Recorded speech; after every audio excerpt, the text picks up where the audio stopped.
You know, there's this incredible puzzle tucked away in the book of Revelation, a real mystery that unfolds in the throne room of heaven itself. And how you solve it? Well, it offers a powerful clue about the timing of two of the most talked about end times events, the rapture and the tribulation. So picture this. In Revelation chapter 4, the Apostle John gets this mind-blowing vision. He's literally pulled into the control room of the universe. He sees lightning, he hears thunder, and he sees the throne of God. I mean, it's a scene of just unimaginable power and majesty. But then, around that central throne, something else catches his eye. There's a group of 24 individuals, and they're already there, already seated on thrones, already wearing crowns. And the timing here is absolutely everything.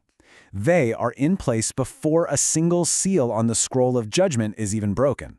So, the big question is, who are these 24 elders? Are they angels? Are they some kind of symbol?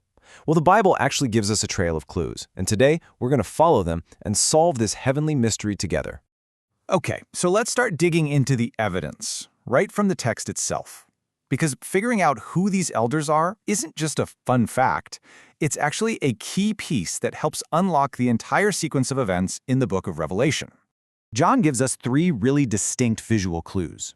First up, they're sitting on thrones. That's not a small detail. It signals authority, a position of rule. Second, they're wearing white garments, which throughout the Bible is a symbol of purity and righteousness. And third, they have golden crowns on their heads. And specifically, the Greek word here is stephanos, which was the victor's crown, the kind you get for winning a race or overcoming a trial. But maybe the biggest clue of all, the real smoking gun, comes from a song that they sing in the very next chapter. Listen to what they say. "You have redeemed us to God by your blood." That little phrase, "redeemed us," is a personal testimony, and it changes everything. So with these clues in our back pocket, thrones, white robes, victors' crowns, and a song about their own redemption, we can start to narrow down the suspects. A really common idea is that they're a special class of angels, but does the evidence actually back that up? And this is where that whole angel theory just kind of falls apart. Redemption by blood? That's never ever applied to angels in the Bible. It's a promise specifically for humanity. Sitting on thrones or wearing victor's crowns? Nope. Those are rewards promised to believers who overcome. And even the term elder always refers to human leaders, not angels. The descriptions just don't fit at all. So if they're not angels, then who are they? Well, every single one of those clues points directly and consistently to one group, the church, the collective body of believers in Jesus Christ. And check this out. If you flip back just a few chapters to the letters Jesus wrote to the 7 churches, it all clicks into place perfectly.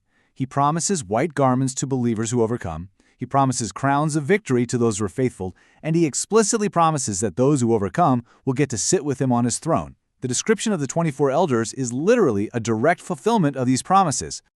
And what's the deal with the number 24? It's not just random. In the Old Testament, King David divided all the priests into 24 groups to represent the entire priesthood serving in the temple. Since the New Testament calls the church a kingdom of priests, this number is a powerful symbol for the entire redeemed church now serving in the real heavenly temple. So if these elders are the church, their presence in heaven before any of the judgments start has massive implications for the timeline of Revelation. It lays out a really clear, step-by-step sequence of events. Just look at the flow here.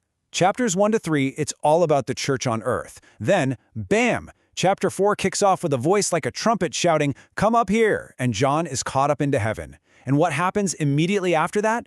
We see the church, represented by these elders, already in heaven. It's only after the church is safe and secure that the tribulation judgments start to unfold down on earth. And there's more. After chapter 3, the word church completely disappears from the story of what's happening on earth. It's not mentioned again until the very end of the book, long after the tribulation is over. For a lot of people, that argument from silence is just deafening. So, what's the big takeaway from all this? For believers, it all points to this amazing promise that the Apostle Paul called our blessed hope. The idea that the church will be removed from the earth before that prophesied time of God's wrath begins. Now, it's super important to pause and say this. This is not a salvation issue. Your salvation is by faith in Christ alone, period. Good, faithful Christians hold different views on the timing of the rapture, before, middle, or after the tribulation. This is just a deep dive into the biblical case for one of those views.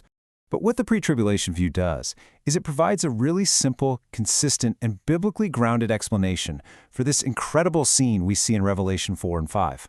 It just elegantly explains how a complete, redeemed, crowned, and rewarded church is already worshiping in heaven before that first seal of judgment is ever broken. So when you put all the clues together, the thrones, the white robes, the victor's crowns, and that very personal song of redemption, it paints a pretty compelling picture. You have to ask yourself, could these 24 elders be the clearest snapshot the Bible gives us of the church already safe at home before the storm begins? The evidence in the text for that conclusion is really, really powerful.